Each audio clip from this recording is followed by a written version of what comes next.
அது வந்து கண்டிப்பா ஏற்றுக்கொள்ள முடியாது. பிரதானத்துல இந்த கூட்டத்தை கூட்டப்பட்டது ஏன் இவ்வளவு ஒரு கன்ஃபியூஷன்? நான் ரொம்ப சிம்பிளான ஒரு பர்சன்.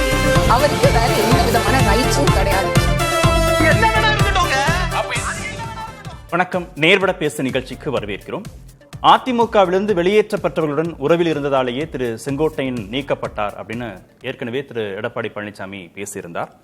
இந்தியாவிலிருந்து வெளியேற்றம் செய்தவர்களை, வெளியேறியவர்களை ஏன் அழைக்கணும் அப்படின்னு திரு நயினா நாகேந்திரன் பேசியிருக்கிறார். சற்று முன்பாக திரு ஓ பன்னீர்செல்வம் டெல்லி சென்றிருப்பதாக தகவல் வெளியாகியிருக்கிறது. இதெல்லாம் தான் இன்றைய நேர்பட பேசுவின் பேசுபொருள். அடுத்தது என்ன என்ற தலைப்பில் பேச இருக்கிறோம். மூத்த பத்திரிகையாளர் திரு ஷியாம் பங்கேற்றிருக்கிறார். பத்திரிகையாளர் திரு பிரியன் இணைந்திருக்கிறார். பத்திரிகையாளர் திரு இதயா பங்கேற்றிருக்கிறார். எழுத்தாளர் திரு ராம்கி இணைந்திருக்கிறார். வணக்கம் விருந்தினர்கள் அனைவருக்கும். திரு ஷியாம், ஓ பன்னீர்செல்வத்துடைய நகர்வை எப்படி பார்க்கலாம்? மீண்டும் என்டிஏக்குள் வருவதற்கான முயற்சிகளை அவர் மேற்கொள்கிறார் என்று புரிந்து கொள்ளலாமா? பட்டு துணியால் சுற்றி பாதுகையால் அடிப்பது என்று சொல்வார்கள். பட்டு துணியை வைத்து சுற்றி விட்டு அதற்கு பிறகு அதை வந்து செருப்பை கழட்டி அடிப்பது. அரசியல்ல இதை நாம் அன்றாட பார்த்து வருகிறோம். ஓ பன்னீர்செல்வம் என்டிஏ விட்டு வெளியேறும் போது சும்மா தான் இருந்தாங்க. டிடிவி அவர் விதித்த நிபந்தனை யாருமே ஏற்றுக்கொள்ள மாட்டார்கள். அதிமுக ஏற்றுக்கொள்ளாது. அந்த நிபந்தனை ஏற்றுக்கொண்டால் அதிமுக பாரதிய ஜனதா கூட்டணியை விட்டு வெளியே போய்விடும். எடப்பாடி பழனிசாமி அவர்கள் முதலமைச்சர் வேட்பாளராக இருக்கக்கூடாது. இதுதான் டிடிவியோட நிபந்தனை. அப்படி என்றால் ஓபிஎஸ் அவர்களும் டிடிவி அவர்களும் என்டிஏ கூட்டணிக்குள் வருவதற்கான வாய்ப்புகள் ரொம்ப சொற்பம். டிடிவியை பொறுத்த வரைக்கும் அவர் கிட்டத்தட்ட விஜய் அணிதாங்கிறது தெளிவாகவே தெரிகிறது. தொடர்ந்து அவர் அப்படித்தான் பேசிட்டு வராரு. இன்னும் சொல்ல போனால் விருப்ப மனுவெல்லாம் வாங்க ஆரம்பிச்சிட்டாங்க. அதுக்கான தேதி எல்லாம் குறிச்சாச்சு அமமுகல. ஆமா, அப்போ வந்து கொஞ்சம் தொகுதிகளை செலக்ட் பண்ணிருப்பாங்க. அந்த தொகுதிகளை வந்து ஒரு அணிகிட்ட கேட்பார்கள்.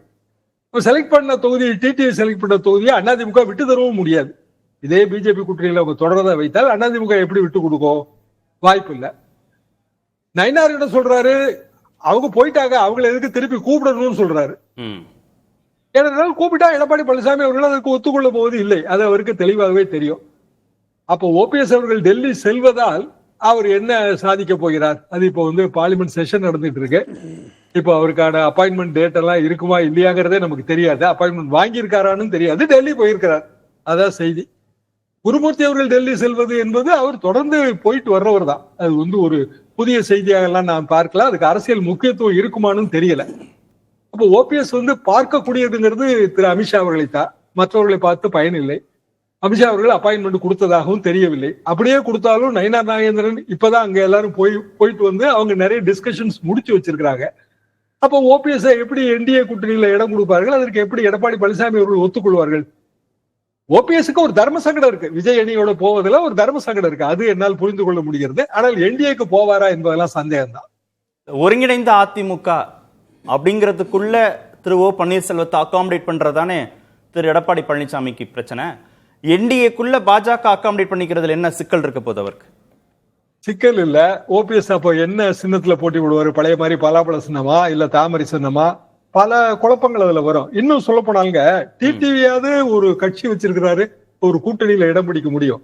ஓபிஎஸ் அவர்கள்ட்ட கட்சியே கிடையாது. அவர் வந்து கழகத்தை கட்சியாக மாற்ற போறேன்னு சொல்லியிருக்காரு. அவ்வளவுதான். ப்ராசஸ் ஸ்டார்ட் பண்ணா அது முடியறதுக்கு பல மாதங்கள் ஆகும் இன்னைக்கு இருக்கிற சூழல்ல. இது போக ஒருங்கிணைந்த பாமக அது எங்க சாத்தியப்பட்டிருக்கு? ஆஸ் இட் இஸ் என்னங்க, 2021 அதிமுக பிஜேபி கூட்டணியில இருந்த கட்சிகள் தேமுதிகவை தவிர மற்ற எல்லா கட்சிகளும் இப்போ அதிமுக கூட்டணிக்குள்ள இருக்குது. ஆனா பாமக 2 இருக்கு.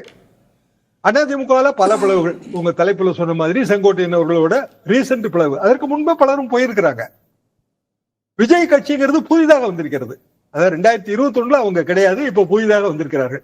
இப்ப 2021 அதிமுக பாரதிய ஜனதா கூட்டணியின் ஓட்டு வங்கி குறையும் என்பது பாரதிய ஜனதா தலைவர்களுக்கு நன்றாவே தெரியும். நயினார் நாகேந்திரனே திருநெல்வேலியில நிக்க போறது இல்லைங்க. அது போக விஜய் அவர்கள் பாண்டிச்சேரி போயிட்டு அப்படியே வந்து டாக்டர் ராமதாஸ் அவர்களை நலம் விசாரிப்பதாக ஒரு பேச்சு அடிபடுது. டாக்டர் ராமதாஸ் அவர்களை நலம் விசாரித்து அந்த ஓரளவுக்கு அந்த வன்னியர்கள் மத்தியில, அதுவும் குறிப்பாக சீனியர் வன்னியர்கள் மத்தியில அவருக்கான ஒரு இமேஜை தக்க வைத்துக் கொள்ள முயற்சிக்கிறார். டாக்டரும் அதுக்கு சம்மதம் தெரிவித்ததாக தான் எனக்கு கிடைத்த தகவல்கள் கூறுகின்றன. செங்கோட்டையன் ரூட்ல வந்து அது டிராவல் ஆகுது. இப்ப இவ்வளவு பெரிய மாறுதல்கள் ஏற்படும் போது ஓபிஎஸ் என்பவர் எங்கோ பின்னாடி இருக்கிறாருங்க. அவருக்கான ஓட்டு வங்கி அந்த முக்குளத்து மக்கள் மத்தியில கொஞ்சம் இருக்கும், அதை நான் மறுப்பதற்கே இல்லை. ஆனா சில பகுதிகளில் இருக்கும். அப்போ நயினாரே வந்து திருநெல்வேலியில நிக்க போறது இல்லைங்கிற முடிவு எடுத்த பிறகு ஓபிஎஸ் வந்து என்டிஏல இருந்தாலும் இல்லாட்டாலும் ஒண்ணு. ஆனா ஓபிஎஸ் என்டிஏல சேர்த்தால் அது வந்து எடப்பாடி பழனிசாமி அவர்களுக்கு பெரிய மன சஞ்சலத்தையும் கோபத்தையும் ஏற்படும்.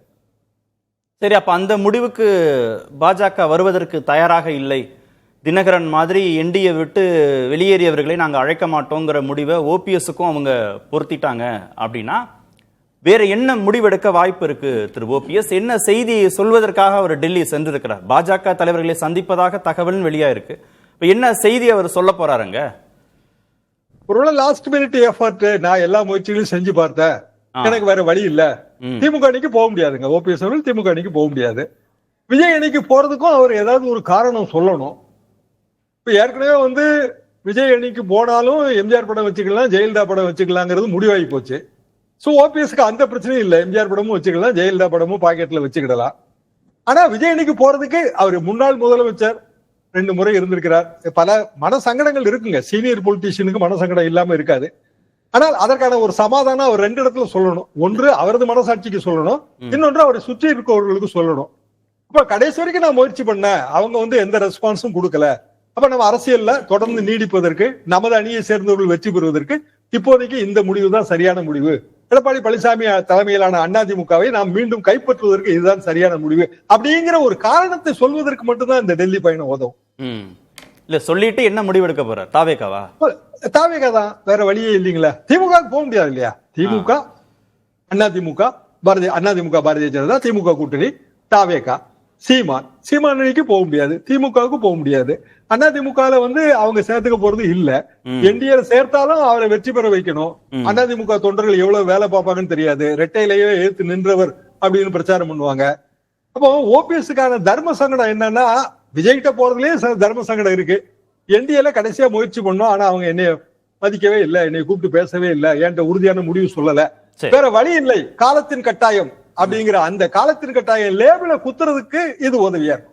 ஓகே, நாங்க கடைசி வரைக்கும் முயற்சி செய்தோம், முயற்சி பண்ணோம், எந்த விதமான பயனும் இல்லாத நிலையில இப்படியாக ஒரு முடிவு எடுக்க வேண்டியதாயிடுச்சு, இப்படியான ஒரு முடிவு எடுக்க வேண்டியதாயிடுச்சு, வேற வழி இல்ல. செங்கோட்டையின் வழி. அப்போ செங்கோட்டையன் வந்து இதை விட பெட்டர் என்னன்னா, அவர் வந்து பிஜேபி பெரிய தலைவர்கள்லாம் அவர் கூப்பிட்டு பேசுனது நம்ம எல்லாருக்குமே தெரியும். ஆமா, ஆனா அவங்க எந்த விதமான ஒரு பாசிட்டிவ் இதுவும் அவருக்கு கிடைக்கல, கட்சியை விட்டே தூக்கியாச்சு. அப்ப வந்து அவர் வந்து விஜய்கிட்ட போற, விஜய் வந்து எம்ஜிஆர் புகழ் பண்றாரு, ஜெயலலிதா படத்தை வச்சுக்கிறதுக்கு ஆட்சேபனை இல்ல. சேர்ந்த உடனே முதல் நிகழ்ச்சியாக அவர்கள் வந்து அண்ணா, எம்ஜிஆர், ஜெயலலிதா நினைவிடங்களுக்கு சென்று மரியாதை செலுத்திட்டாங்க. இதை விட வந்து நமது மூத்த தலைவர்களுக்கு வேற என்ன மரியாதை கொடுத்து விட முடியும் அப்படிங்கிற ஒரு ரூட் இருக்கு, அந்த ரூட்டை இவர் ஃபாலோ பண்ணிடுவாரு. சரி, திரு பிரியன், திரு செங்கோட்டையன் தாவேகாவை நோக்கி, திரு ஓபிஎஸ் தாவேகாவை நோக்கி, திரு தினகரன் தாவேகாவை நோக்கி, இந்த எல்லா நகர்வுகளையும் பாஜக ஏன் அமைதியாக பார்த்து கொண்டிருக்கு? பாஜகவுக்கு இதுல எந்த விதமான ரோலுமே இல்லையா? தாவேகாவுக்கு போகட்டும் அப்படின்னு பாஜக மனதார விரும்புகிறதா? இல்லை, அது பாஜக வந்து ஒரு மேக்சிமம் எஃபர்ட்ஸ் எடுக்கிறாங்க அதிமுகவை ஒன்றுபடுத்துறதுக்காக. ஏன்னா ஓட் பேங்க்கில் வந்து ரொம்ப வீக்காக இருக்கிறதுனால 26 எலெக்ஷனுக்கு முன்னாடி நம்ம கூட்டணியை பலப்படுத்தணுன்ற ஒரு எண்ணத்தில் எடுக்கிறாங்க.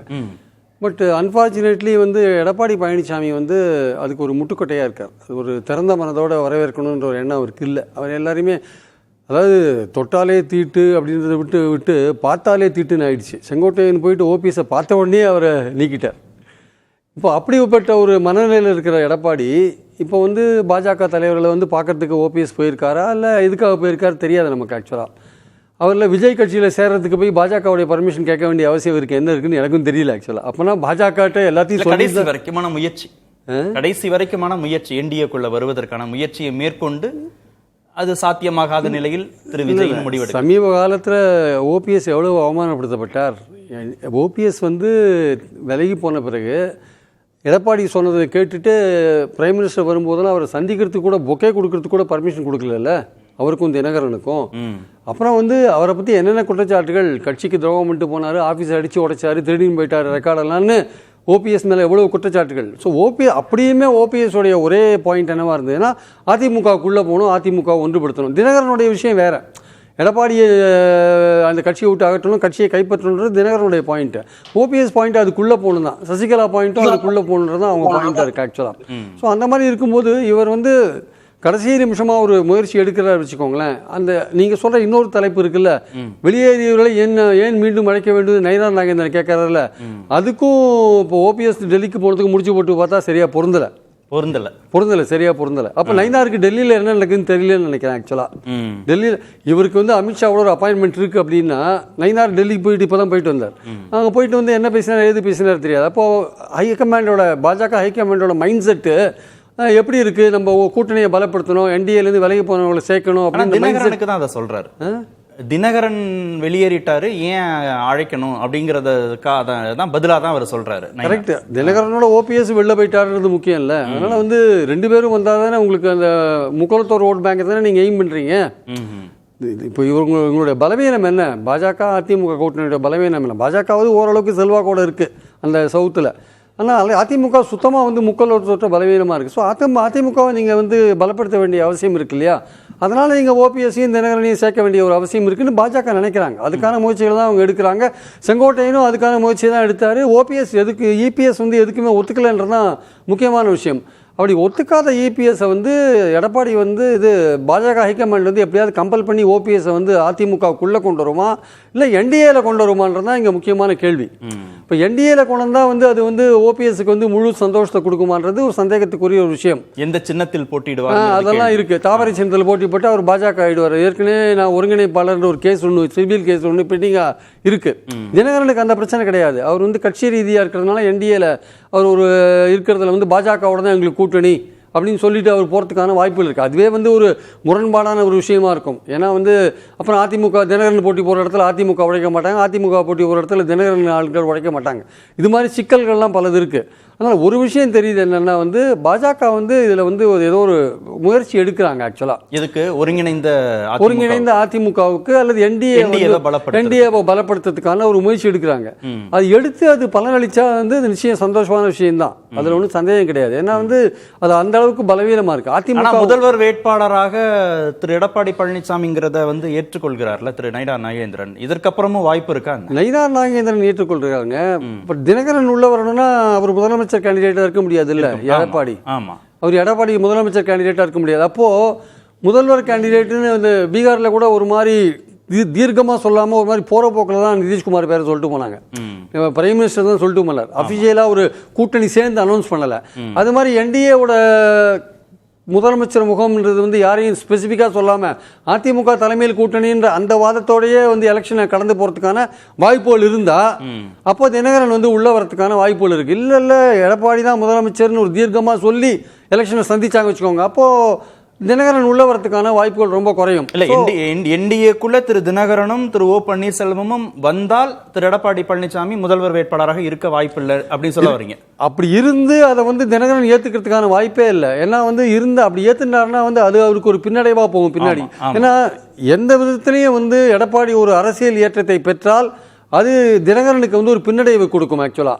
அதனால் அந்த விஷயத்தில் வந்து அவர் ரொம்ப தெளிவாக இருப்பார். ஏன்னா அவர் கட்சி முக்கியம் அவருக்கு. ஆனால் பின்னாடி அவர் வந்து எடப்பாடி வந்து பொலிட்டிக்கலாக பவர்ஃபுல்லாக வந்தார்னா அவர் கட்சி அவர் சாப்பிட்டுருவார்.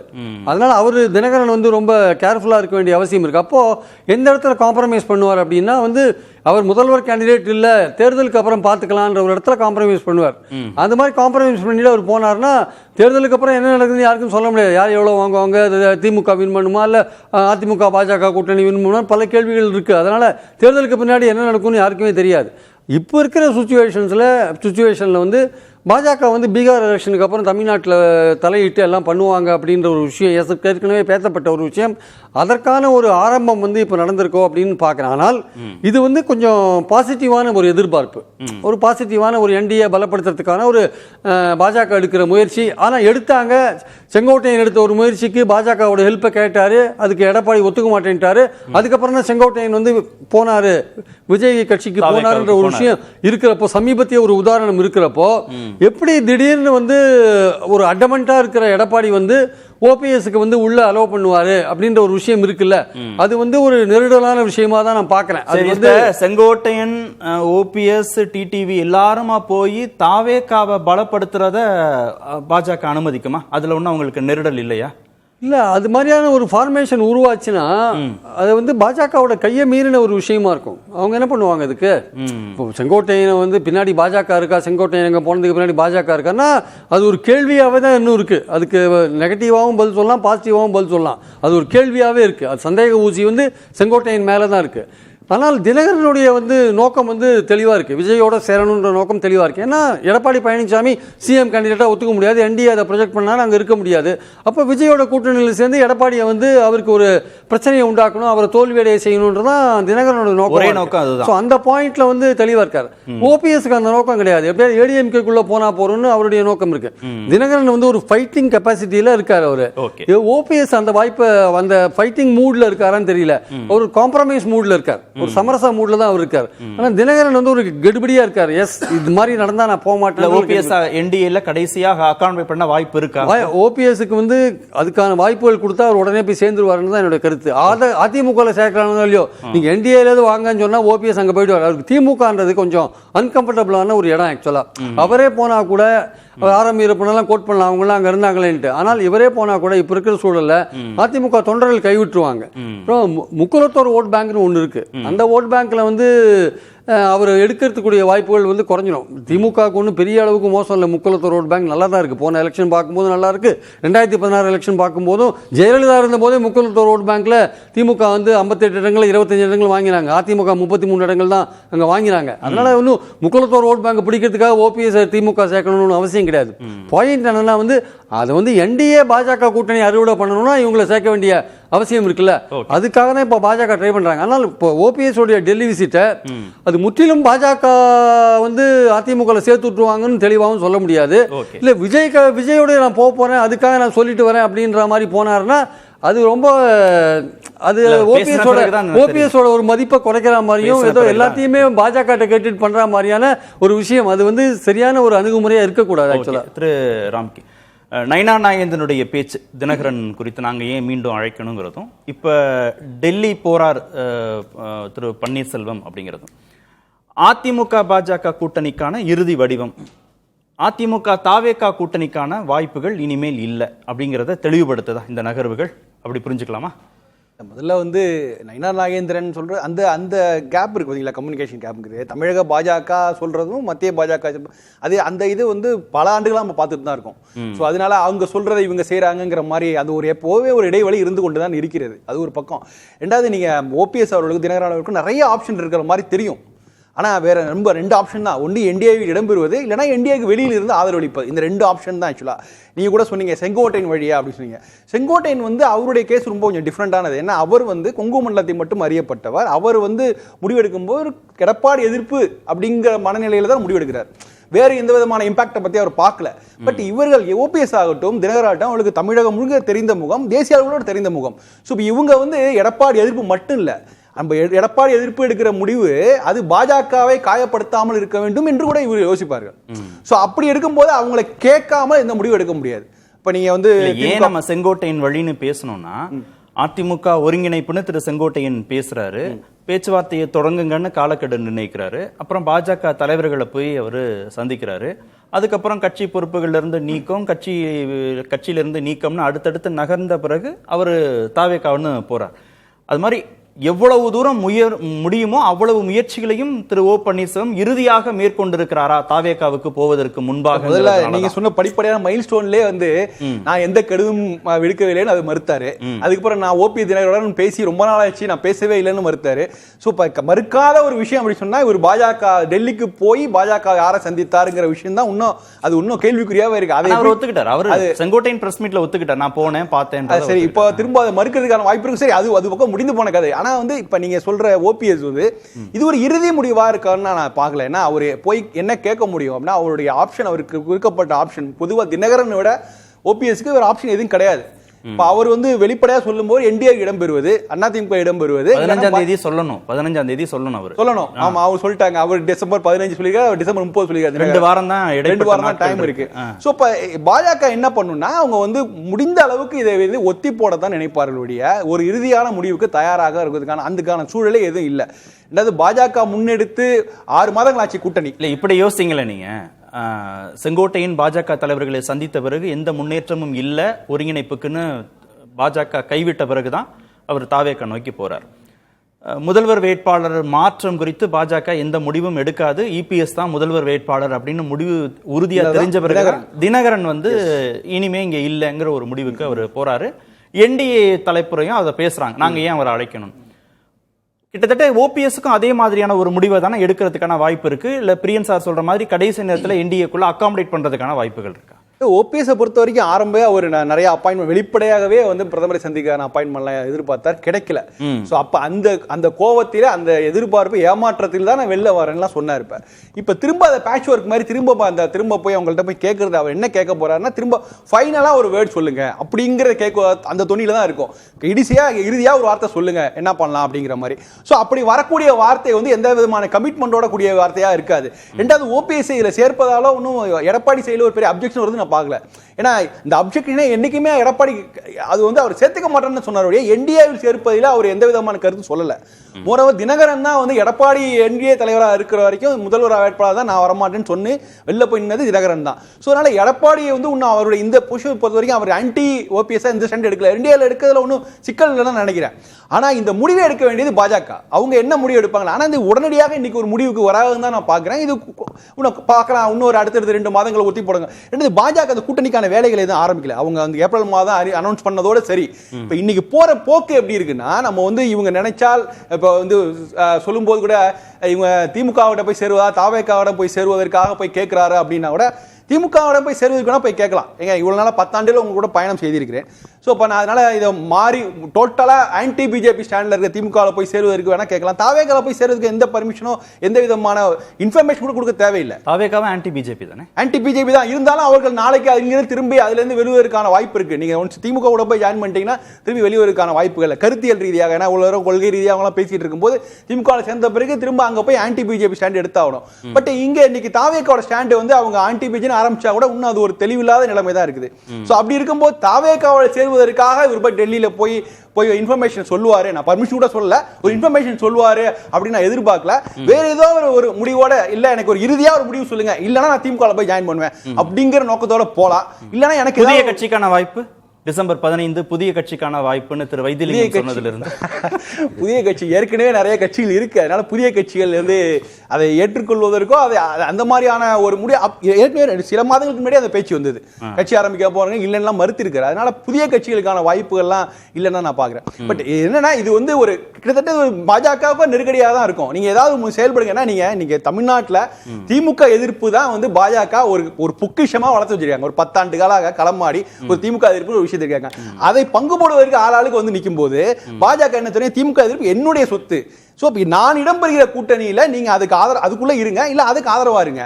அந்த திமுக எதிர்ப்பு ஓட்ட ஸ்பிட் பண்ற மாதிரியான எங்கேயும் போய் சேர்ந்துடாதீங்கன்னு பாஜக நினைக்கும். இல்ல நீங்க சொல்றது பாஜக வந்து தாவேகாவுக்கு போனா இவர் ஓபிஎஸ் போனா ஒன்னும் பெருசா பொருட்படுத்த மாட்டாங்க. ஆனா நைனா நாகேந்திரன் என்ன சொல்றாருன்னா, திரு செங்கோட்டையின் சேராத இடம் சேர்ந்து விட்டார் அப்படின்னு சொல்றாரு. அவர் அங்க போயிருந்திருக்க கூடாது, இங்கே இருந்திருக்கணுங்கிறதானே. அந்த மாதிரி தானே ஓபிஎஸ்ஸையும் நினைப்பாங்க, தாவேகாவுக்கு போனா போகட்டும் அப்படின்னு நினைப்பாங்களா? தாவேக்காவோட போனா அது வந்து தாவேக்காவோட போனா கூட பெரிய அளவுல இம்பாக்ட் கிரியேட் பண்ணாது. இப்ப கூட அவங்க செங்கோட்டை என்ன நினைக்கிறாங்கன்னா, வெறும் ஒரு ஆப்ஷன் எடுத்திருக்காரு அவ்வளவுதான் முடிய, அதனால் வந்து இவங்க இந்த திமுக அண்ணா திமுக இருதுருவ அரசியலை மாற்றி புரட்டி போடுகிற நிகழ்வு அப்படின்லாம் அவங்க வந்து இருதரப்பும் சொல்ல நைனா நாகேந்திரன் அதான் சொல்ற வர்றாரு. ஏன்னா அவங்களை பொறுத்த வரைக்கும் திமுக எதிர்ப்பு ஓட்டுங்களை சிந்தாமல் திராமல் நாங்கள் இடம்பெறுகிற கூட்டணிக்கு வரணும், அது எந்த விதத்திலையும் டைவர்ட் ஆகி வேற எங்கேயும் போயிடக்கூடாது, அதுக்கு என்ன விதமான வேலைகளையும் செய்வாங்க அவங்க. சரி செய்யறாங்க, ஆனா அங்க பலமாயிட்டே இருக்கே. செங்கோட்டையின் போறாரு, டிடிவி தினகரன் போறாரு, இன்டர்வல் கூட ஓபிஎஸ் போறாருன்னா இல்ல இன்னும் இன்டர்வல்ல இல்ல இன்னும் கிளைமாக்ஸ் இருக்குல்ல. அதனால கிளைமாக்ஸ் அது பார்த்து முடிவு பண்ணோம். டிசம்பருக்கு அப்புறம் தினகரன் வர சொல்லியிருக்காரு டிசம்பர் 30ன்னு. சோ ஜனவரிக்குள்ள ஒரு கிளாரிட்டி கிடைக்கும் தான் நான் பாக்குறேன். இதே சார் தாவேகாவுக்கு யார் போனாலும் ஒன்னும் பெருசா ஒன்னும் பாதிப்பு இல்லை அப்படின்னு திமுக தரப்புல இருக்கிற கூட்டணி கட்சி தலைவர்கள் பேசுறாங்க. அதே மாதிரி பார்வைதானா? ஓபிஎஸ் போனாலும் ஒன்றும் இல்லை, செங்கோட்டையன் போனாலும் ஒன்றும் இல்லை, டிடிவி போனாலும் ஒன்றும் இல்லை, அவங்களுக்கு ஒன்றும் பெருசா ஒன்றும் லாபம் இருக்க போறது இல்லையா இவங்களால? இல்லை இது முதல்ல ஒரு திரு ஓபிஎஸ் வந்து இது ஏற்கனவே ஃபிக்ஸ் பண்ணி அந்த சமயத்தில் கொச்சின்லேருந்து ஒரு டிக்கெட்லாம் போட்டு டெல்லிக்கு, அது வந்து அந்த கார் குண்டுவெடிப்பு நடந்தனால அது ரத்தாயிருச்சு. சரி, அதனால் இப்பயும் நேற்று கொச்சின் போயிட்டு கொச்சின்லேருந்து தான் ஃப்ளைட்டு 11 மணி ஃப்ளைட் போயிட்டு 2:45 டெல்லியில் லேண்ட் ஆகிருக்காரு. அவர் வந்து எல்லாம் அங்கே சம்மதம் வாங்கிட்டு தான் போயிருக்காரு, அங்கே டைம் வாங்கிட்டு தான் போயிருக்காரு. அநேகமாக நம்ம இப்போ இதை முடிக்கிற நேரத்தில் பார்க்க அதான் ஒரு நட்டா அல்லது அச்சம் 2 பேர்ல ஒருத்தரை பார்க்குற மாதிரி தான் தகவல். அமித்ஷா. ஆமா, அமித்ஷா பார்க்குற மாதிரி தகவல். அதனால அதை பார்க்க போறாரு. ஆனால் அதில் என்ன முடிவெடுக்க போறாருன்றது தெரியல. ஆனால் அவர் ஒரு கிளியராக ஒரு முடிவு ஏற்கனவே நம்ம பேசின மாதிரி தான். அது வந்து அவர் வந்து சொல்லலாம் வெளியே, இந்த மாதிரி எனக்கு பிறக்கும் போதே யாரும் பதவியோட வர்றதில்லை, எனக்கு எந்த பதவி வேணாம், சாதாரண உறுப்பினராக கூட கொடுங்க அப்படிலாம் சொல்லலாம். ஆனால் அதெல்லாம் தாண்டி அவர் தான் பொறுப்பு, அதே ஒருங்கிணைப்பாளர் பொறுப்பை கொடுத்தாதான் நான் இணைவேன் அப்படின்னு சொல்றதுக்கான வாய்ப்பு அதிகம். ஏன்னா அது வந்து எப்படி வந்து திரு தினகரன் வந்து சொல்றாரோ, அப்ப அதுவும் நான் தாவேக்காவுக்கு போறேன், நீங்க ஒண்ணு நினைச்சுக்காதீங்கன்னு சொல்றதும் ஒண்ணு தானே. இல்ல நம்ம இப்ப ஷியாம் சாரும் பிரியன் சாரும் இந்த ஆப்ஷனே தான் சொல்லிட்டு இருக்காங்க. ஏன் டிஎம்கே ஆப்ஷனை சொல்ல மாட்டேங்கிறாங்கன்னு தெரியல. நடுவில் சொல்லாம பார்த்தா நீங்க பேசின பிறகு சொல்லலாம் இருக்க. டிஎம்கே ஒரு பெரிய ஆப்ஷன் இருக்கு. ஏன்னா நீங்க சொன்னீங்க, இப்ப கேட்டீங்க கடைசியா நீங்க கேட்ட கேள்வி, இந்த மாதிரி விஜய்க்கு போறதுனால ஒரு ஆபத்து இல்லையான்னு கேட்டீங்கல்ல, அது திமுக அப்படி பார்க்கல. திமுக வந்து வேற யாருமே போயிடக்கூடாதுன்னு தான் பாக்குறாங்க. அதற்காக அவங்க ஓபிஎஸ் தரப்புலையும் டிடிவி தரப்புலையும் பேசிட்டு தான் இருக்காங்க. என்ன அதுல ஒன்றும் மாற்று கருத்து இல்லை, பேசிட்டு இருக்காங்க. இவங்களுக்கு அந்த ஆப்ஷன் ஓப்பனா தான் இருக்கு. ஏன்னா இவங்க விஜயோட போலாம். இப்ப விஜயோட போனா ஜெயிக்க முடியுமா, சீட்டு கன்ஃபார்ம்டா அப்படின்னு தெரியாது. ஆனா திமுகவோட போனா சீட்டு கன்ஃபார்ம்ன்றது தெரியும். வின்னபிலிட்டி, ஆமா வின்னபிலிட்டி இருக்கு. அதனால வந்து அங்க எம்எல்ஏ, இங்க வேட்பாளர், அங்க எம்எல்ஏ அப்படின்றது இருக்கு. ஆமா சீட்ல சில விஷயங்கள் வித்தியாசம் வரலாம். நம்ம இது வந்து பெரிய மனசங்கடம் அப்படின்னு சொல்றதுக்கு ஒண்ணுமே இல்லை. இப்ப ஷியாம் சார் கூட சொன்னார், ஏற்கனவே இவர் சொன்னாரா, பிரியன் சார் சொன்னாலும் தெரியல, நம்ம ஆரம்பிய சொன்னாங்க எம்ஜிஆர் கழகம் பேர் வச்சுக்கிட்டே வந்து திமுகவோட கூட்டணி வச்சது. அவர் எம்ஜிஆர் அதிமுகன்னு பேர் வச்சுட்டு திருநாவுக்கரசு வந்து போய் டிஎம்கேட கூட்டணி வச்சது, இதெல்லாம் இருக்கு. அதனால அம்மா முன்னேற்ற கழகம் வச்சுட்டு போய் அங்க வச்சாலும் ஒண்ணும் இல்லை. இப்ப நம்ம தாவேக்கால வந்து பாக்கெட்ல படம் வைக்க விட்டுருக்காங்கன்றதை நம்ம இன்னும் சொல்ல முடியாது. அது இன்னும் 1 மாசம் கழிச்சு தான் பார்க்கணும். அன்னைக்கு வந்த சூழ்நிலையில ஒரு முதல் நாள் அதுக்கு எதிர்ப்பு தெரியாம இருந்திருக்கலாம். இவர் இதே படத்தை வச்சுட்டு வர்ற அதிமுக காரங்களாம் இதே மாதிரி ஜெயலலிதா படத்தோட ஒரு தாவேக்கா காரங்க சுத்திட்டு இருந்தாங்கன்னா அதை எப்படி விஜயும் மத்தவங்க அனுமதிப்பாங்க? ஏன்னா நம்ம கட்சி தலைவர் ஒருத்தர் இருக்காரு, அவரை விட்டு நீங்க அந்த படத்தை வைக்காம நீங்க அதனால வந்து இது காலப்போக்கில் இது வந்து தொடருமான்றது சந்தேகம். அதனால வந்து இப்போதைக்கு வந்து டிஎம்கே வந்து இந்த முயற்சி பண்ணிக்கிட்டு இருக்காங்க. அதுல வந்து இவங்க போறதுல ஒன்றும் எனக்கு பெரிய அதிர்ச்சியா தெரியல. ஏன்னா எத்தனையோ பேர் அங்க சர்வை பண்ணிட்டு இருக்காங்க சக்சஸ்ஃபுல்லா. ஏவா வேலுவா இருக்கட்டும், KKSR ராமச்சந்திரன் இருக்கட்டும், செந்தில் பாலாஜியா இருக்கட்டும், அனிதா ராதாகிருஷ்ணனா இருக்கட்டும், எவ்வளவு பேர் அங்க சர்வை பண்ணிட்டு இருக்காங்க சக்சஸ்ஃபுல்லா. அதனால அங்க போற அவங்களுக்கு கொஞ்சம் பெருசு இல்ல. நீங்க என்ன சொல்றீங்க, அனிதா ராதாகிருஷ்ணன் வந்து அதிமுகல ஜெயிச்சுட்டு கட்சி மாறி ரிசைன் பண்ணிட்டு திரும்ப அதே தொகுதியில நின்று திரும்ப உதயசூரன் நின்று ஜெயிக்கிறாரு. அரவக்குறிச்சியில செந்தில் பாலாஜி ரெட்டையில நின்று ஜெயிச்சுட்டு திரும்ப ரிசைன் பண்ணிட்டு அதே தொகுதியில இருந்து உதயசூரன் ஜெயிக்கிறாரு. இப்போ மக்கள் ஒன்றும் அதை ஒன்றும் பெருசா எடுக்கலையே. நம்ம உட்கார்ந்து இங்கே தான் நம்ம தான் பேசுறோமே தவிர, ஆனால் வந்து மக்களை பொறுத்தளவில் அவங்க வந்து எல்லாமே தெரிஞ்சு வச்சிருக்காங்க. எப்படி யார் இப்போ நீங்கள் இவருக்கு ஆப்ஷனே இல்லை, நீங்கள் துரத்தி அடிக்கிறாரு எடப்பாடி. ஒரு உறுப்பினர் வந்து காலில் விழுந்து கெஞ்சிரோம்டாரு, இதுக்கு மேலே வந்து கேட்க முடியாது. அப்போ இவர் திமுக பக்கம் போனால் கூட பொதுமக்களை பொறுத்தளவில், அவங்க கட்சி நிர்வாகிகளை பொறுத்தவரை வேற வழி என்ன நமக்கு, இதுதானே வழி. அவரும் கேட்டு பார்த்துட்டாரு, கெஞ்சி பார்த்துட்டாரு, நான் பதவி வேணான்னு சொல்லி பார்த்துட்டாரு, காலில் உழுவுறன்னு ஒரு நிர்வாகி கேட்டு பார்த்துட்டாரு, அவர் இபிஎஸ் சேர்த்துக்கவே மாட்டேங்கிறாரு. அப்போ அவருக்கு என்னதான் வழி? அப்ப துரோகியை வீழ்த்துறதுக்கு எதிரி பரவாயில்ல அப்படிங்கிற ஒரு கான்செப்ட். இதுக்கு பாஜகவோட சம்மதம் தேவைன்னு திரு ஓ பன்னீர்செல்வம் நினைக்கிறாரா? போறதுக்கு பாஜக சம்மதம் இல்லை சார். ஏற்கனவே அவங்க வந்து ஒரு பேச்சுவார்த்தை, பீகார் எலெக்ஷன் முடியட்டும், நாங்க ஒரு பேச்சுவார்த்தை நடத்துறோம், ஒன்னு கடைசி கட்டமா ஒன்னு பண்ணி பார்ப்போம் அப்படின்ற மாதிரி அவங்க சொன்னாங்க. அதனால வந்து பிரியன் சார் சொன்ன மாதிரி இவரை எடுத்து முக்குளத்தோர் வாக்கு எடுக்கணும்னு திமுக நினைக்கல. அவங்கள பொறுத்தல அந்த வாக்குகள் வந்து விஜய்க்கு போயிடக்கூடாதுன்னு தான் நினைக்கிறாங்க. அது மாதிரி போலரைஸ் ஆயிடக்கூடாது, அங்க வரிசையா ஒவ்வொருத்தரா போய் அது விஜய் அணிக்கு ஒரு பெரிய ஒரு வளர்ச்சியை கொடுத்துடக்கூடாது அப்படின்றாலும் திமுக வந்து யார் வந்தாலும் நம்ம எடுக்கணும், இந்த தடவை வெற்றி நம்ம நிச்சயம், 200க்கு 200, 234க்கு 200க்கு மேல போகணும், வரலாறு படைக்கணும் அப்படின்ற மாதிரி எண்ணத்துல யார் வந்தாலும். நீங்க ஏற்கனவே சிங்கிளாவே ஏகப்பட்ட சீட்டு லிஸ்ட் போட்டு வச்சுட்டாங்க அவங்க. கருணாஸ்ல இருந்து, தனியரசுல இருந்து, ராஜ் கவுண்டர்ல இருந்து, இப்படி வரிசை தமிமுன் அன்சாரில இருந்து இப்படி ஒருத்தரை கூட விடக்கூடாதுன்னு நினைக்கிறாங்க. வேல்முருகன் இப்படி வரிசையா சிங்கிள் சீட்டே பார்த்தீங்கன்னா வரிசையா நிறைய இருக்கு. அது மாதிரி வரும்போது ஓபிஎஸ்ஐயோ இல்லை டிடிவி தினகரனோ அவங்க விடுறதுக்கான வாய்ப்பு இருக்கிற மாதிரி எனக்கு தெரியல. இவங்களுக்கும் வந்து ஒரு போதிய சீட் இவங்க நினைக்கிறது மாதிரி கிடைச்சா இது இரண்டு தரப்புக்குமான வின் மெத்தடா இருக்கும் நீங்க சொல்றீங்க. ஆமா, அப்படினால இவங்களுக்கும் வந்து அது இது இருக்கும். இப்போ நீங்க இப்போ விஜய்க்கு போனீங்கன்னா கூட சீட்டு கிடைக்கலாம். ஆமா. ஏன்னா அது வாய்ப்பு இருக்கு, போட்டி எடுக்கலாம், ஒரு வாக்கு சதவீதத்தை பெறலாம். அது வேணா முன்னாடியை விட வாக்கு சதவீதம் கூடுதலா பெற்றுட்டோன்ற மாதிரி. ஆனா விஜய்க்கு தான் அங்க லாபம், இவங்க போறதுனால. இவங்க போல விஜய்க்கு தானே லாபம், இவங்களுக்கு லாபம் கிடையாது. இவங்களுக்கு அதிக லாபம் கிடையாது, ஏன்னா எம்எல்ஏ கிடையாது. ஆனா கட்சியை வந்து நிலைப்படுத்தலாம். இப்போ டிடிவினா அவர் கட்சி இருக்கு, அவர் நிலைப்படுத்தலாம். பட் இவர் போய் ஓபிஎஸ் போய் ஒன்னும் கட்சியில இணையணும், செங்கோட்டையன் மாதிரி இணையணும், அந்த அளவுக்கு போவாரான்றது தெரியல. பட் தாவேகாவுக்கு போனாலும் இவங்க இல்ல திமுகவுக்கு போனாலும் அதிமுக பாஜக கூட்டணிக்கு பெரிய பலவீனம்ல.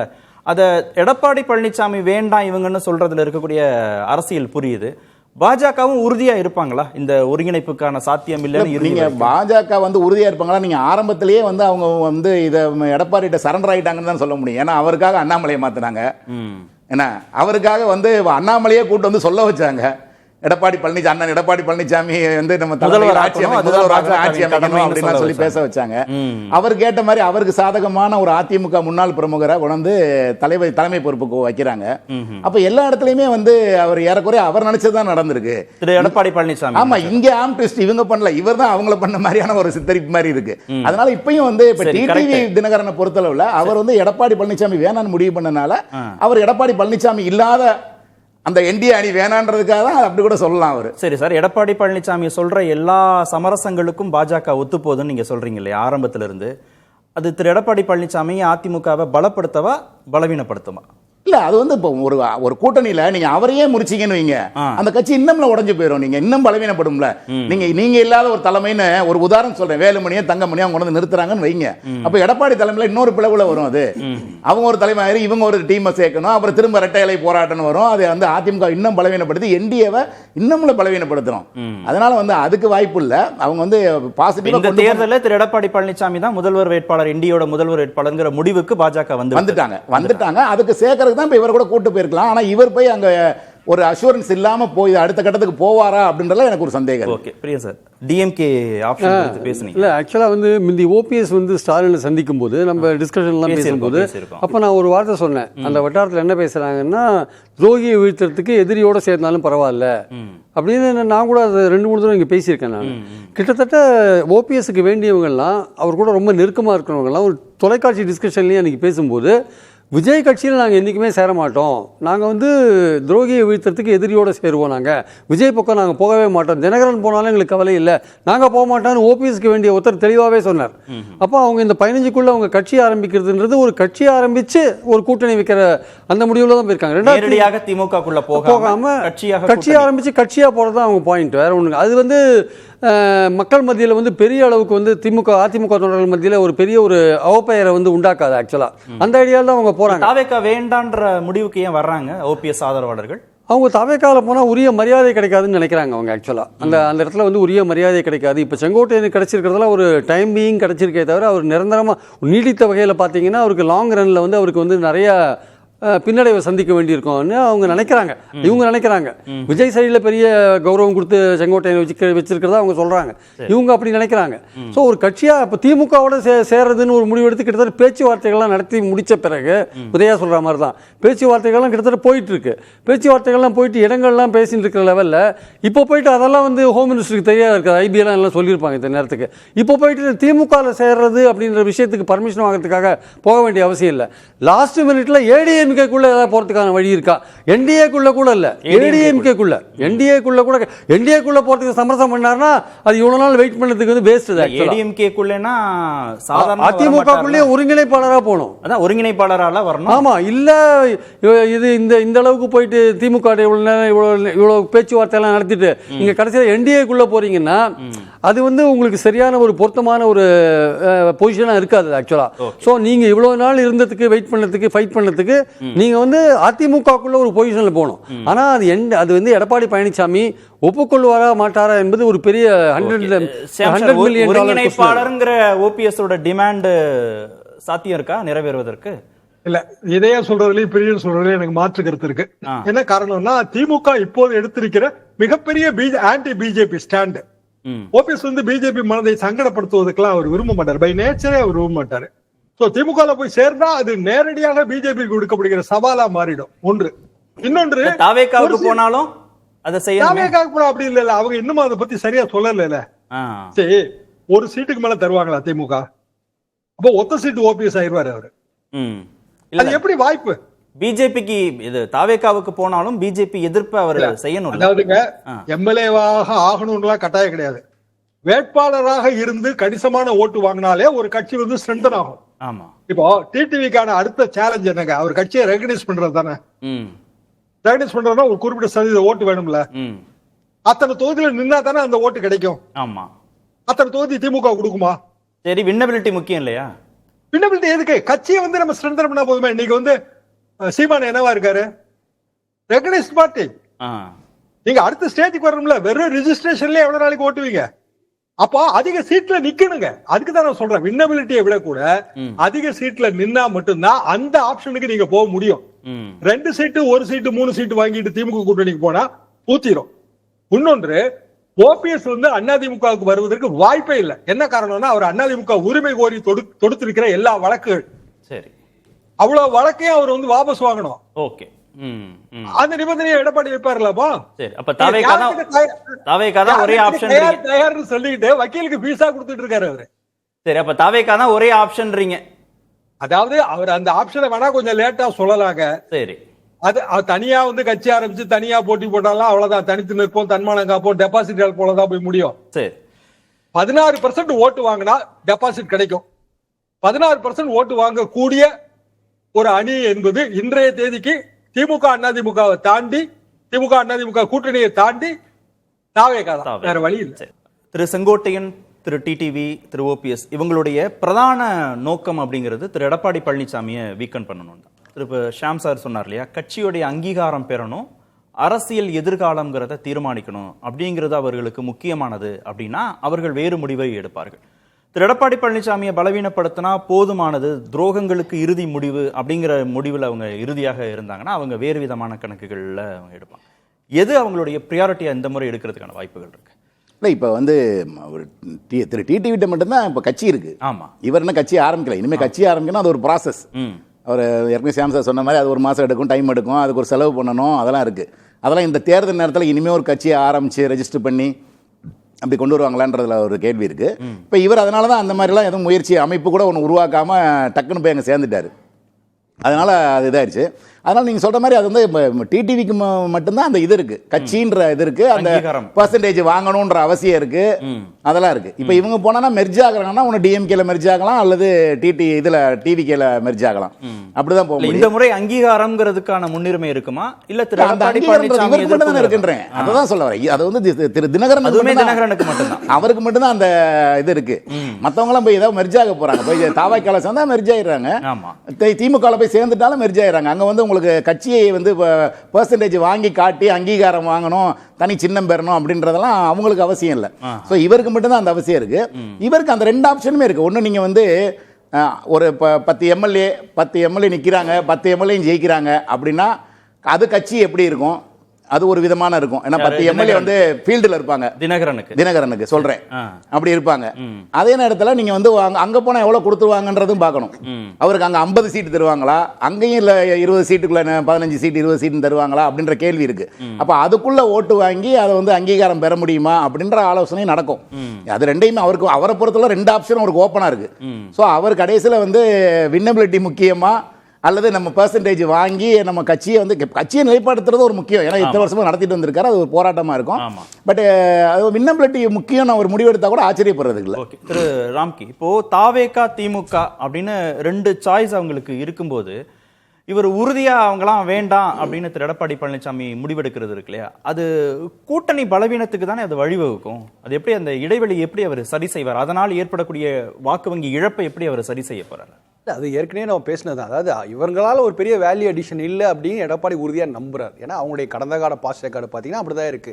5% படிப்படியாக குறைஞ்சி கடைசி தேர்தலில் 2.5% தான் தினகரன் வச்சிருந்தார். வேல்யூ அடிஷன் இல்லாமலா தாவேகா இவங்களை சேர்த்துக்கிறதுக்கு விரும்புது, இந்த பக்கம் திமுகவும் பேச்சுவார்த்தை நடத்துது. இல்லை, இன்னை வரைக்கும் தாவேகா இன்னும் சேர்த்துக்க விரும்பலையே. நீங்க வெளிப்படையான வெற்றி கூட்டணியில் இடம்பெறுவேன்லாம் தினகரன் சொல்லும் போதெல்லாம் வந்து செங்கோட்டைன்னு தானே அந்த அழைப்பு வந்தது. இவருக்கு இன்னும் அழைப்பு வரவே இல்லையா? இது வரைக்கும் இன்னை வரைக்கும் நான் தினகரன் தாவேகோட போய் சேருவார் நான் இன்னும் எதிர்பார்க்கல. ஏன்னா நீங்க ஒரு விஷயம் முக்கியமாக கவனிங்க, செங்கோட்டையின் தாவேக்கடை சேர்ந்தவனே தினகரன் சொன்ன விஷயம் வந்து 5வது கூட்டணிக்கான நகர்வுகள் ஆரம்பித்து விட்டேன்னு சொன்ன என்ன காரணம்னா அந்த நகர்வு அவருக்கு பிடிக்காம தான் சொல்றாரு. நாங்க வந்து இன்னொரு கூட்டணியா ஃபார்ம் பண்ணுவோம். அதாவது தினகரன் நினைப்பு என்னன்னா, செங்கோட்டையெல்லாம் சேர்ந்து நம்ம அதிமுக ஒருங்கிணைப்பு விஷயத்துல உறுதியா இருப்போம், நம்ம எடப்பாடி எதிர்த்து கடுமையாக போராடுவோம், இல்லை டெல்லிக்கு போய் எஸ்கலேட் பண்ணி ஏதாவது செய்வோம் அப்படிங்கிற அந்த திட்டத்தில் தான் தினகரன் இருந்திருக்காரு. அது நடந்தாலும் அதிமுக தானே பாதிப்பு. அது பாதிப்பு அதிமுக சரிதான். ஆனா அந்த திட்டம் வந்து செங்கோட்டையன் போனோடனே இவர் அடுத்த என்ன ஆப்ஷன் அடுத்தது நீங்க வந்து இப்ப ஓபிஎஸும் தினகரனும் ஒண்ணு திமுக பக்கமோ தாவேக பக்கம் போயிருந்துருக்கும்ல. ஆனா அதை தாண்டி அவங்க இன்னொரு 5வது கூட்டணின்னு சொல்றாரு. ஸோ இப்போ 2 பேருக்குமே ஒரு அஜெண்டா என்னன்னா, ஓபிஎஸ் தினகரனுக்கும் எடப்பாடி எதிர்ப்பு மட்டும் இல்லை, பாஜகவை மனங்கோணாமல் அவர்களை எதிர்த்து இல்லாமல் ஒரு கூட்டணி அமையணும் அப்படின்னு தான் அவங்க பார்க்குறாங்க. ஸோ அப்படின்னா அவங்க என்டிஏக்கு வெளில இருக்காங்க. ஒன்று எங்களை என்டிஏக்குள்ள வரணும், இல்லைன்னா என்டிஏக்கு வெளில இருந்து என்டிஏ ஆதரிக்கிற அதனால 2 ஆப்ஷன் சொன்னேன். வேற எந்த ஆப்ஷனுக்கு போக மாட்டாங்க இவங்க. வந்து திமுக போறதுக்கோ தாவேக போறதுக்கான வாய்ப்புகளே இல்ல. என்டிஏக்குள்ள வருவதற்கு முயற்சி செய்வார்கள். அதுக்கு தினகரன் போட்ட கண்டிஷன்ஸ்லாம் அவர் கேட்பாரு, திரும்ப ரீகன்சிடர் பண்ணுங்கன்னு சொல்லுவார். இல்ல இவங்களால எந்த லாபமும் இல்லைன்னா ஏன் பிஜேபி அவங்களை கன்சிடர் பண்ணணும்? நீங்க கொஞ்சம் முன்னாடி இவங்களால எந்த லாபமும் இல்லைன்னீங்க, லாபம் இல்லாத ஒருத்தரை ஏன் அகாமடேட் பண்ணணும் பாஜக? அதனால நீங்க உடனடியா இவங்களுக்கு இன்னும் பெரிய வேல்யூ அடிச்சுன்னா உடனடியாக பாஜக அந்த வேலைகளை செய்திருப்பாங்கல்ல. இந்த 6 மாதங்கள் நம்ம பார்த்தோம். பாஜக வேடிக்கை என்ன பார்த்தது, எல்லாம் ஒரு ஜஸ்டிஃபிகேஷன் என்ன பண்ணாங்கன்னா, பீகார் தேர்தல் முடிந்த பிறகு பீகார் தேர்தல் முடிஞ்சு ரிசல்ட் வந்துட்டு, ஆனாலும் பாஜக எந்த விதமான முன்னெடுப்பும் இதுவரைக்கும் நடத்தல. அப்படின்னா இவர்களுக்கான வேல்யூ அடிஷன் குறைவுங்கிறத எடப்பாடி நினைப்பதை பிரதிபலிக்குது பாஜகவும். சோ அப்படிதான் நம்ம எடுத்துக்கணும். இப்ப இவங்க தான் முடிவு எடுத்த வேண்டிய இடத்துல இவங்க இருக்காங்க. ஆமா, 21 சட்டமன்ற தேர்தலில் 20 தொகுதிகளுக்கு மேல டிடிவி தினகரன் பாதிப்பை ஏற்படுத்தினாரு. நாடாளுமன்ற தேர்தலில் தினகரனும் ஓபிஎஸும் பாதிப்பை ஏற்படுத்தினாங்க அதிமுக அப்படின்னு. ஆனா அவங்களால எந்த வேல்யூ அடிஷனுமே இல்லை. அவங்க போய் ஒரு கூட்டணியில சேர்றதுனால பெரிய லாபம் அந்த கூட்டணிக்கு இல்லைன்னு பேசுறாரு. அதனாலதான் திரு எடப்பாடி பழனிசாமி எடுத்த முடிவை பிஜேபியும் ஆமோதிக்கிறாங்க. இல்ல அவங்களோட இம்பார்ட்டன்ஸ் தெரிஞ்சுதான் வந்து பிஜேபி வலைய போடுறாங்க. ஆக்சுவலா இன்றைக்கி வந்து முக்குளத்தூரோட ஓட் பேங்க் வந்து கிட்டத்தட்ட 72 தொகுதிகள் இருக்குது. நாட் ஓன்லி இன் சவுத்தில் இருக்கிற 10 தொகுதிகள் மட்டும் இல்லை, தஞ்சாவூர், புதுக்கோட்டை, நாகப்பட்டினம், திருவாரூர் அந்த தொகுதி உட்பட அந்த 4 டிஸ்ட்ரிக்டில் நம்ப மாட்டீங்க, அந்த 4 டிஸ்ட்ரிக்டில் இருக்கிற 22 தொகுதிகளில் போன வாட்டி ஏடிஎம்கே 4 பேர் தான் வின் பண்ணியிருக்காங்க. அதுவும் யாருன்னு பார்த்தீங்கன்னா விஜயபாஸ்கர், காமராஜ், வைத்தியலிங்கம், அப்புறம் மணியன், இந்த 4 முக்கியமான ஆளுங்க தான் வின் பண்ணாங்க 22 தொகுதியில் அந்த 4 டிஸ்ட்ரிக்டில். அங்கே பார்த்தீங்கன்னா அங்கே இருக்கிற 10 டிஸ்ட்ரிக்டில் சவுத்தில் பார்த்தீங்கன்னா வெறும் 15 பேர் தான் வின் பண்ணுறாங்க. ஏடிஎம்கே சுத்தமாக பலவீனமாக இருக்குது சார் சவுத்துலேயும் டெல்டாலையும். ஸோ இவங்களுடைய இது முக்கியம். ஏன்னா முக்குளத்தூர் வந்து அவங்க ஓட்டு போட்டாலே வின் பண்ணுவாங்கன்னு சொல்ல முடியாது. பல தொகுதிகளில் ஒரு 30 தொகுதிகளில் எதையாக்கு நல்லாவே தெரியும், டிசைடிங் ஃபேக்டராக இருக்காங்க. அதனால் வந்து அவங்களுடைய தேவை கண்டிப்பாக வந்து உண்டு. 2.5% தான் ஓட்டு வாங்கினாங்க அப்படின்றது ஒரு விஷயம். இருந்தாலுமே அந்த பெர்செப்ஷன் ரேஞ்சில் அதிமுகனாலே முக்குளத்தூர் வந்து கடுகடுன்னு இருக்காங்க. 10.5% வந்து அவங்க வந்து பாதிக்கப்பட்டிருக்காங்க. அது அமுல்படுத்தலைனாலும் பாதிக்கப்படுற ஒரு விஷயம் நடந்ததுன்னு அவங்க நினைக்கிறாங்க. 2வது அதிமுக என்ற கட்சியில் வந்து முக்குளத்தூரோட இம்பார்ட்டன்ஸ் வந்து குறைஞ்சிட்டே போயிட்டு இருக்கு. நம்ம ஆட்களை வந்து முதுகில் குத்தி எடப்பாடி வெளில அமைச்சிட்டே இருக்காரு அப்படின்ற ஒரு எண்ணம் இருக்கு. ஸோ கடுமையான எதிரியாக நினைக்கிறாங்க எடப்பாடியை. அது உண்மை அது. ஆனால் அதனால அப்படி நினைக்கும் போது அவங்களுக்கு வந்து முக்குளத்தூர் வந்து அதிமுக இருக்கிற அணிக்கு ஓட்டு போடுறதுக்கு யோசிப்பாங்க. இவங்களெல்லாம் சேர்த்தால் பாஜகவுக்கு கொஞ்சம் செல்வாக்கு இப்போ வளர்ந்துன்னு இருக்கு. இன்ஃபேக்ட் பாஜக மட்டும் இல்லை வச்சுக்கோங்க, அதிமுக தனியாக நிற்குது வச்சுக்கோங்க, சவுத்தில் இன்னும் மோசமாக அடி வாங்கும் ஆக்சுவலாக அதிமுக. அதனால அதிமுகவும் பாஜகவும் ரெண்டும் சேர்ந்து பாஜக என்ன நினைக்குதுன்னா தினகரன் ஓபிஎஸ் சேர்த்தா பெட்டர். அதோட சசிகலாவும் கடைசியில் சேர்க்கறதுக்கான வாய்ப்புகள் இருக்கு. இவங்களை சேர்த்தா நம்ம இந்த 72 தொகுதிகளில் ஓரளவுக்கு பிளே பண்ணலாம். அப்பவும் திமுக ஓரளவுக்கு பலமாக தான் இருக்குது. ஒன்றும் பிரச்சனை இல்லை. 72 தொகுதிகளில் வந்து முக்குளத்தூர் வந்து ஓரளவுக்கு வந்து டில்ட் பண்ண முடியும் விஷயங்களை. ஒரு ஸ்டார் நடிகர் கட்சி ஆரம்பித்து உள்ள வரும்போது இந்த சமூக கணக்கெல்லாம் வந்து சிக்குனோட செதறி போயிடும். இதுதான் 2006 பார்த்தோம். விஜயகாந்த் வரும்போது அவர் எடுத்து 8% தான். ஆனால் வட தமிழ்நாட்டில் வன்னியர்கள் அந்த பாமக கிடைத்த வாக்கு குறைவாக இருந்தது. அதையும் மீறி அவங்க கிக் மேகராக இருந்தாங்க 2006. ஆனால் தென் தமிழ்நாட்டில் அந்த முக்குளத்தூர் வாக்கு எல்லாமே அதிமுக பக்கம் போகாமல் விஜயகாந்த் பாத்துக்கிட்டாரு. விஜய் வந்ததுனால இந்த சாதி கணக்கெல்லாம் எதுவுமே சாதி கணக்குகள்லாம் சிதறி போனா நீங்க வந்து என்ன இழப்பு யாருக்குன்னா இருபெரும் கட்சிகளுக்கு தான் இழப்பு. நீங்க அந்த 2006 ரிசல்ட் 2 பேருமே செஞ்சுரி அடிக்க முடியல. சோ அப்படிப்பட்ட சூழல்ல, அதாவது ஜெயலலிதா கருணாநிதி இருந்த ஆளுமைகள் இருந்த காலத்திலேயே அப்படின்னா இன்னைக்கு அதோடைய பாதிப்பு ரொம்ப அதிகமா இருக்கும். சோ அதனால இந்த சமூக கணக்குகளை வச்சு மட்டுமே நம்ம வந்து கணக்கு வர முடியாது. திரு ராம்கி சுவாரஸ்யமா ஒரு இடத்துல கொண்டு வந்து நிறுத்தினாரு. திரு விஜயோட வரவுக்கு பிறகு தென் மாவட்டம், முக்குளத்தூர், சாதி வாக்குகள் அப்படின்லாம் ஒன்றும் கிடையாது அப்படின்னு விஜயகாந்தோட ஒப்பிட்டு அதை சொல்றாரு. இல்லை விஜயை பொறுத்தளவுல கேஸ்ட் நியூட்ரல். அவர் ஒன்றும் இல்லை, அவர் ஜாதி மதத்துக்கு அப்பாற்பட்டவர். அவருக்கு ஒரு வாட்டு ஜாதி ரீதியாக ஒழுகாது. அதனால வந்து மற்ற எல்லாருமே அப்படி பார்க்க மாட்டாங்கன்னு சொல்ல முடியாது. அதே மாதிரி இப்போ ராம்கி சார் வந்து இதையும் சொன்னார், டிடி வந்து 2.5% தான் வாங்கியிருக்காரு அப்படின்னு சொல்லி. நீங்கள் ஒரு கட்சி தனியாக போட்டியிடும் போது பார்த்தீங்கன்னா அதுக்கு வந்து ஒருத்தரை வீழ்த்தணும்னு நினைக்கிற வாக்காளர் வந்து இவருக்கு ஃபேவரா இருந்தா கூட, இவருடைய வாக்காளரா இருந்தா கூட ஜெயிக்கிற கட்சின்னு பாப்பா. அந்த எந்த கட்சியை வீழ்த்தணும் அதுக்கு எதிராக போடணும், அப்ப இவருக்கு போட்டா அந்த வாக்கு வீணாயிருமோ அந்த மாதிரி சிந்தனை வந்துடும் அவங்களுக்கு. ஏன்னா அது குரூஷியல் எலெக்ஷன், ஒரு தடவை விட்டா திரும்ப 5 வருஷம்ன்றப்ப அதனாலேயே அவருக்கு வாக்கு சதவீதம் குறைஞ்சிருச்சு அப்படின்னு நம்ம முடிவெடுக்க முடியாது. அது வந்து வேற கட்சியோட சேரும்போது அது போலரைஸ் ஆயிரும். கரெக்ட். ஆமா, அது மாதிரி நம்ம பார்த்திருக்கோம். மக்கள் நல கூட்டணியில நீங்க தனித்தனியா ஒவ்வொரு கட்சியோட அரித்மெட்டிக் எடுத்து போட்டீங்கன்னா அது 12% கூட வரும். ஆனா அவங்க வாங்கினது வந்து 6% தான் அப்படின்னு சுருங்கிருச்சு. அது மாதிரி அந்த ஒவ்வொரு தேர்தலையும் கெமிஸ்ட்ரி தான் வேலை செய்யுமே தவிர அந்த போன தடவை பெர்சன்டேஜ் என்ன வாங்கினாங்கன்றது இப்போதைக்கு வந்து விஜய் வந்ததுக்கு அப்புறம் இந்த மாதிரி சிறு சிறு கட்சி நான் சொன்னேனே, திமுக வந்து ஒவ்வொரு சிங்கிள் சீட் வேட்பாளர்கள் கூட அந்த கட்சிகளை கூட சேர்க்கணும். இவங்க தான் டிமாண்ட் அதிகமா இருக்கு. ஆக்சுவலா இப்போ வந்து டிடிவி தினகரன் அவங்களுக்கு ஓபிஎஸ்க்குலாம் வந்து டிமாண்ட் அதிகமா இருக்கு. இவர் வந்தனால, விஜய் வந்தனால. சரி, நீங்க டிமாண்ட் அதிகமா இருக்கீங்க. ராம்கி வந்து ஷியாம் சார் சொல்றாரு, ஒரே ஒரு பாயிண்ட் தான். ஓபிஎஸ் சார்பாக கட்சி தொடங்குவதற்கான ஏற்பாடுகள் 1 மாசமா நடந்துட்டு இருக்கு. சுப்ரமணியன் ஏற்பாடு பண்றாரு. அதுக்கு கட்சி வந்து ரிஜிஸ்டரே ஆகலைன்னாலும் டெல்லி ஹைகோர்ட்ல தேர்தல் நெருங்கிடுச்சுன்னா ஒரு மனுவை போட்டு டெம்பரரியா ரிஜிஸ்ட்ரேஷன் வாங்கிக்கலாம். இங்கேயே வாங்கியிருக்கோம், நம்மளே தமிழ்நாட்டிலே வாங்கியிருக்கோம். அது கஷ்டம் இல்லை. ஓபிஎஸ்ஐ பொறுத்தவரையில் அவர் வந்து 2 ஆப்ஷன் கட்சி தொடங்கி கையில வச்சிருப்பாங்க அவர் ஆதரவாளர்கள். கடைசியில் அவரை வந்து ஒருங்கிணைப்பாளர் ஆக்கிடுவாங்க. பிரியன் சொல்ற மாதிரி அதிமுக ஒருங்கிணைப்பாளராக இல்ல, புது கட்சியோட ஒருங்கிணைப்பாளராக ஆக்கிடுவாங்க. ஒரு ஆப்ஷன். பிஜேபியை பெரிய அளவுக்கு காயப்படுத்த அவர் விரும்பல. அது அவரோட இயல்பான சுவாபம் தான் அது. அப்போ திமுகவுக்கு போனா 1 சீட்டு 2 சீட்டு வாங்கி என்ன பண்ணுவார் அவரு? டிடிவி நான் சேர்த்தா சொல்றேன், வாய்ப்பே இல்லை அதுக்கு. திமுகவும் 1 சீட்டு 2 சீட்டுக்கு மேல கொடுப்பதற்கும் வாய்ப்பு இல்லை. அவங்க கிட்ட சீட்டு இல்ல, கட்சிகள் ஜாஸ்தி என்றால் அடுத்தடுத்து என்ன நிகழப்போகுது? 2 விஷயம் நம்ம எதிர்பார்க்கலாம் சார். ஒன்னு, டாக்டர் ராமதாஸை ஏதாவது ஒரு வகையில மென்மைப்படுத்துவதற்கு விஜய் முயற்சி எடுப்பார். 1. 2வது, ஓபிஎஸ் வந்து அவரோட டெட்லைன் முடிஞ்ச உடனே அவர் தனி கட்சி, இதுதான் எனது தனி கட்சின்னு அவர் சொல்ல போறார். தனி கட்சின்னு சொல்லி எங்க கூட்டணிங்கிறதையும் இறுதி பண்ணணும்ல, அது வெயிட் பண்ணுவாரு. அது நான் என் கட்சிக்காரர்களை எல்லாம் கலந்து ஆலோசிச்சு 100 பேர்ட்ட கையெழுத்து வாங்க சார். அப்படி விட்டு எனக்கு தெரிஞ்ச 50 பேர்ட்ட வாங்கிட்டாங்க. எல்லாமே தென் மாவட்டம். ஓகே, முதல்ல அப்ளிகேஷனுக்கு கூட்டணிங்கிறத ஏன் நமக்கு தெரியலன்னா ஓபிஎஸ் நேம் அதுல பிரதானமா இல்லங்கிறதுனால நமக்கு தெரியல, அவ்வளவுதான். பட் உள்ள இருக்கிற நண்பர்கள் தகவல் சொல்றாங்களே, எங்க செட் ஆளுங்க. கூட்டணிங்கிறத இறுதிப்படுத்துறதுக்கு கொஞ்சம் கால அவகாசம் எடுத்துப்பார் ஓபிஎஸ். ஏன்னா அதுக்கு டைம் இருக்குல்ல. அது வந்து டிடிவியே வந்து கட்சி வச்சிருக்கிற டிடிவியே டிசம்பர் மாசம்ன்றாரு. கட்சி இப்பதான் வந்து அவங்க ஓரளவுக்கு தேடி வராங்க. பிரேமலதா விஜயகாந்த் ஜனவரின்றாங்க.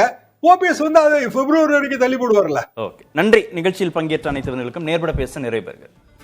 அது வந்து கண்டிப்பா ஏற்றுக்கொள்ள முடியாது. பிரதானத்துவம் இந்த கூட்டத்தில் கூட்டப்பட்டது. ஏன் இவ்வளவு ஒரு கன்ஃபியூஷன்? நான் ரொம்ப சிம்பிளான ஒரு அவருக்கு வேற எந்த விதமான ரைட்ஸும் கிடையாது.